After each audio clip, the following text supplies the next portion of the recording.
Me voici donc seul sur la terre, n'ayant plus de frères, de prochains, d'amis, de société que moi-même. Le plus sociable et le plus aimant des humains en a été proscrit par un accord unanime. Ils ont cherché dans les raffinements de leur haine quel tourment pouvait être le plus cruel à mon âme sensible, et ils ont brisé violemment tous les liens qui m'attachaient à eux. J'aurais aimé les hommes en dépit d'eux-mêmes. Ils n'ont pu qu'en cessant de l'être se dérober à mon affection. Les voilà donc, étrangers, inconnus, nuls enfin pour moi, puisqu'ils l'ont voulu. Mais moi, détaché d'eux et de tout, que suis-je moi-même? Voilà ce qu'il me reste à chercher.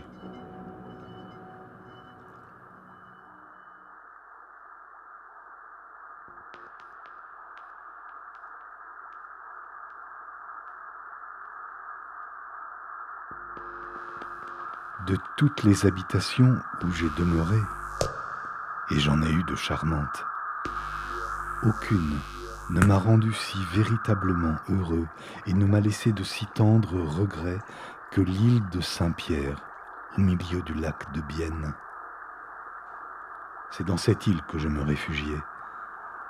J'en trouvais le séjour si charmant, j'y menais une vie si convenable à mon humeur, que résolu d'y finir mes jours, je n'avais d'autre inquiétude, sinon qu'on ne me laissât pas exécuter ce projet.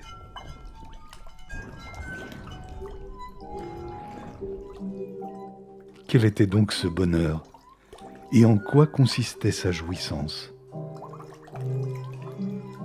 Le précieux far niente fut la première et la principale de ces jouissances. Et tout ce que je fis durant mon séjour ne fut en effet que l'occupation délicieuse et nécessaire d'un homme qui s'est dévoué à l'oisiveté.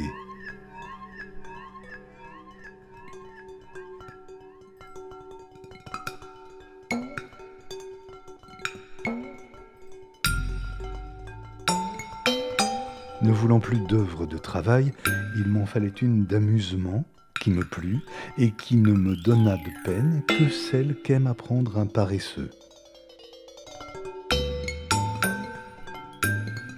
J'entrepris de décrire tous les insectes de l'île, sans en omettre un seul, avec un détail suffisant pour m'occuper le reste de mes jours. En conséquence de ce beau projet, tous les matins, après le déjeuner, j'allais, une loupe à la main, visiter un canton de l'île.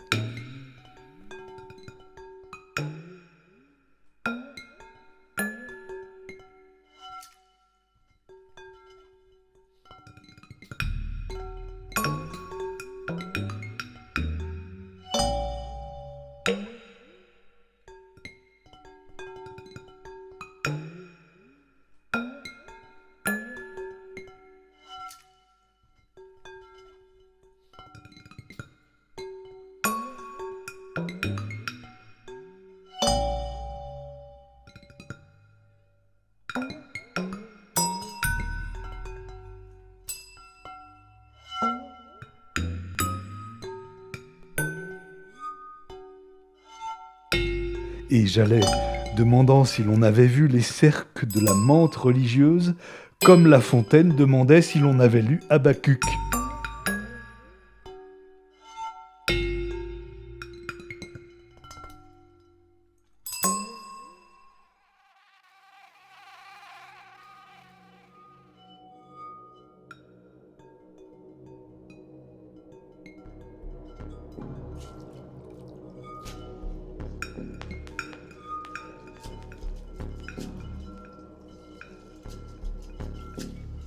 Quand le soir approchait, je descendais des cimes de l'île et j'allais volontiers contempler le lac depuis quelque asile caché.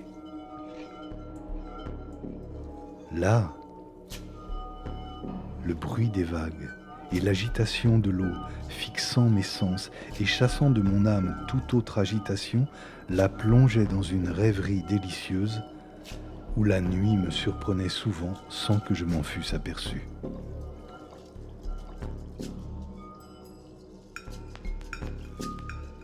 Le flux et le reflux de cette eau, son bruit continu mais renflé par intervalles, frappant sans relâche mon oreille et mes yeux, suppléait aux mouvements internes que la rêverie éteignait en moi et suffisait pour me faire sentir avec plaisir mon existence, sans prendre la peine de penser.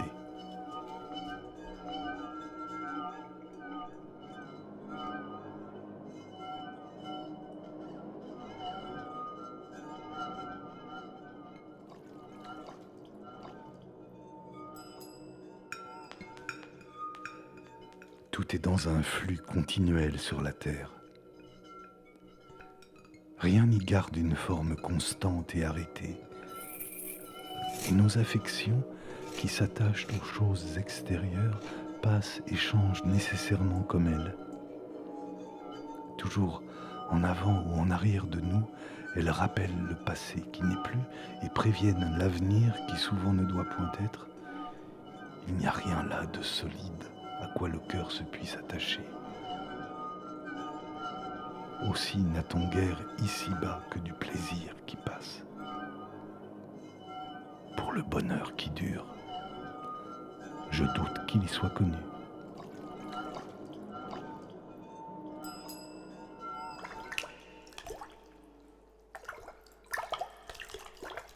Mais s'il est un état où l'âme trouve une assiette assez solide pour s'y reposer tout entière et rassembler là tout son être, sans avoir besoin de rappeler le passé ni d'enjamber sur l'avenir, celui qui s'y trouve peut s'appeler heureux.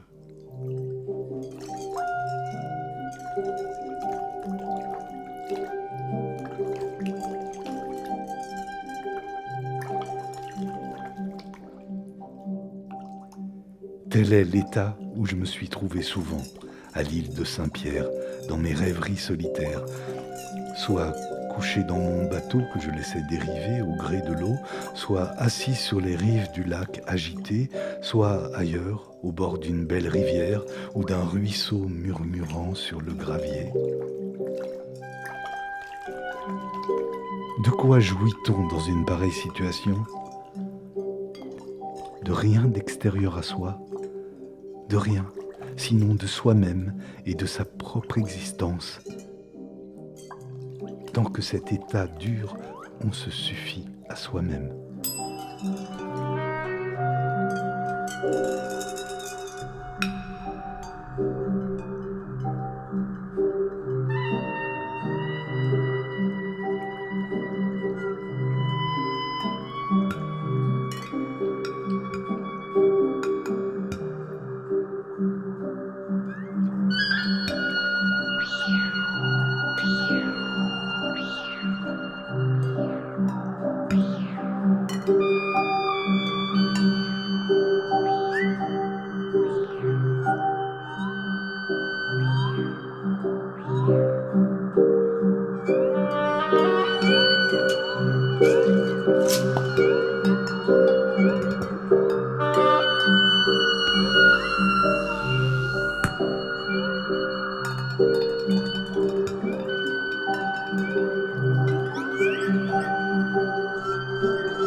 Depuis quelques jours, on avait achevé la vendange.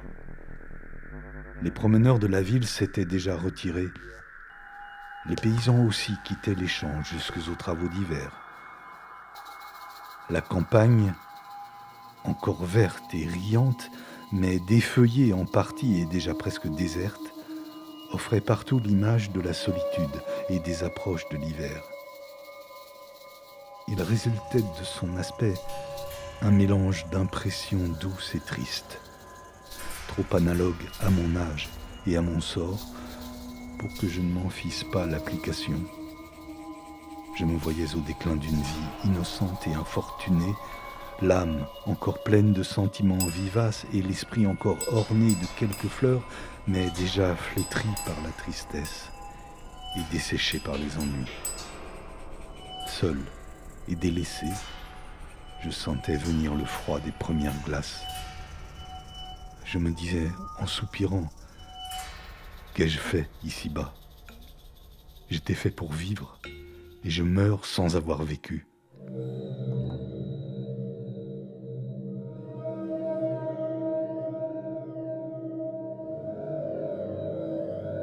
Tout est fini pour moi sur la terre. On ne peut plus m'y faire ni bien ni mal. Il ne me reste plus rien à espérer ni à craindre en ce monde, et m'y voilà tranquille au fond de l'abîme. Tout ce qui m'est extérieur m'est étranger désormais. Je n'ai plus en ce monde ni prochain, ni semblable, ni frère. Je suis sur la terre comme dans une planète étrangère où je serais tombé de celle que j'habitais. Je suis nul désormais parmi les hommes.